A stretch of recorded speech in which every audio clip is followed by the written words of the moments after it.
প্রথম আলোর অডিও সংবাদে স্বাগত। রোহান আদনান জানিয়ে দিচ্ছি দিনের প্রধান খবরগুলো।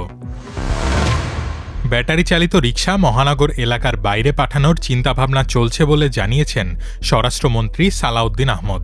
মঙ্গলবার সচিবালয়ে এক সংবাদ সম্মেলনে একথা বলেন স্বরাষ্ট্রমন্ত্রী। স্বরাষ্ট্রমন্ত্রী বলেন, দেশে রাতারাতি হাজার হাজার অটোরিকশা রাস্তায় নেমে গেছে। বেকারত্ব এবং মানবিক দিক বিবেচনা করে তাদের রাতারাতি উচ্ছেদ করা কঠিন। অন্তর্বর্তী সরকারের সময়েও অটোরিকশা নিয়ন্ত্রণের চেষ্টা করা হয়েছিল। তিনি বলেন, যেহেতু হাজার হাজার মানুষ, বেকার সমস্যা বেশি, তাই অটোরিকশা চালকদের পুনর্বাসন না করে রাতারাতি বেকার করে দিলে সমস্যা সৃষ্টি হবে। সেজন্য সরকার চেষ্টা করছে তাদের মহানগর এলাকার বাইরে অন্যভাবে পুনর্বাসন করতে, যাতে বেকারত্ব তৈরি না হয়, ট্রাফিকেরও কোনো সমস্যা না হয়। রাজধানীর পল্লবীতে ৮ বছর বয়সী শিশুকে ধর্ষণের পর হত্যার ঘটনায় করা মামলায় সোহেল রানা ও তার স্ত্রী স্বপ্না আক্তারের বিরুদ্ধে ১৬ জন সাক্ষ্য দিয়েছেন।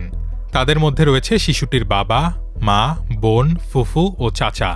মঙ্গলবার ঢাকার শিশু সহিংসতা দমন ট্রাইব্যুনালের বিচারক মাসরুর সালেকিন আসামিদের উপস্থিতিতে এই সাক্ষ্য গ্রহণ করেন। বুধবার আসামিপক্ষের সাফাই সাক্ষ্য গ্রহণের দিন ধার্য করেছেন আদালত। গত ১৯ মে বেলা 11:30টার দিকে পল্লবীর একটি ভবনের ৩ তলার ফ্ল্যাট থেকে শিশুটির খণ্ডিত লাশ উদ্ধার করা হয়। ওই ফ্ল্যাটের বাসিন্দা সোহেল রানা ঘটনার পর শৌচাগারের গ্রিল ভেঙে পালিয়ে যান। তবে ওই বাসা থেকে তার স্ত্রীকে তখনই আটক করা হয়। আর ওই দিনই সন্ধ্যায় নারায়ণগঞ্জের ফতুল্লা থেকে সোহেল রানাকে গ্রেপ্তার করা হয়।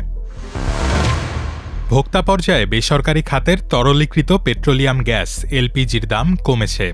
এবার প্রতি কেজিতে কমেছে ৪ টাকা ৬০ পয়সা।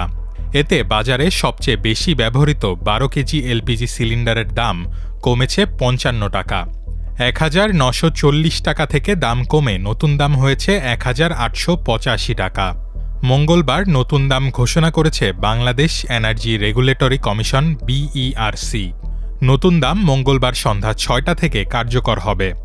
সরকারি কোম্পানির সরবরাহ করা এলপিজির ১২.৫ কেজি সিলিন্ডারের দাম ৮২৫ টাকা অপরিবর্তিত রাখা হয়েছে। অন্যদিকে গাড়িতে ব্যবহৃত অটো গ্যাসের দাম প্রতি লিটারে ৮৬ টাকা ৯৩ পয়সা নির্ধারণ করা হয়েছে। এর আগে দাম ছিল ৮৯ টাকা ৫০ পয়সা। হামের উপসর্গে সবশেষ ২৪ ঘণ্টায় দেশে আরও ৬ শিশু মারা গেছে। মঙ্গলবার স্বাস্থ্য অধিদপ্তরের হাম বিষয়ক নিয়মিত প্রতিবেদনে এ তথ্য জানানো হয়। প্রতিবেদনে বলা হয়, সোমবার সকাল ৮টা থেকে মঙ্গলবার সকাল ৮টা পর্যন্ত সময়ে শিশু মৃত্যুর ঘটনাগুলো ঘটে। এ নিয়ে গত ১৫ মার্চ থেকে এখন পর্যন্ত হামের উপসর্গে মারা গেছে ৫০৪ শিশু। আর নিশ্চিত হামে মৃত্যু ৯০ শিশুর। সব মিলিয়ে মৃত্যুর সংখ্যা ৫৯৪। স্বাস্থ্য অধিদপ্তরের প্রতিবেদন বলছে, সবশেষ ২৪ ঘণ্টায় সারা দেশে আরও ১,২৯২ জনের শরীরে হামের উপসর্গ দেখা দেওয়ার তথ্য পাওয়া গেছে। ১৫ মার্চ থেকে এখন পর্যন্ত হামের উপসর্গ দেখা দেওয়া রোগীর সংখ্যা ৭৩,৩৬২। ১৫ মার্চ থেকে এখন পর্যন্ত হামের উপসর্গ নিয়ে হাসপাতালে ভর্তি হয়েছে ৫৯,১০৬ জন। এর মধ্যে সুস্থ হয়ে হাসপাতাল ছেড়েছে ৫৪,৮৫২ জন। মহান মুক্তিযুদ্ধের অন্যতম সংগঠক ও প্রবীণ রাজনীতিবিদ তোফায়েল আহমেদকে নিজ জেলা ভোলায় দাফন করা হয়েছে। মঙ্গলবার বিকেলে জানাজা শেষে পারিবারিক কবরস্থানে তাকে দাফন করা হয়। এর আগে সকালে কোরালিয়া গ্রামে শুরু হয় দাফনের প্রস্তুতি।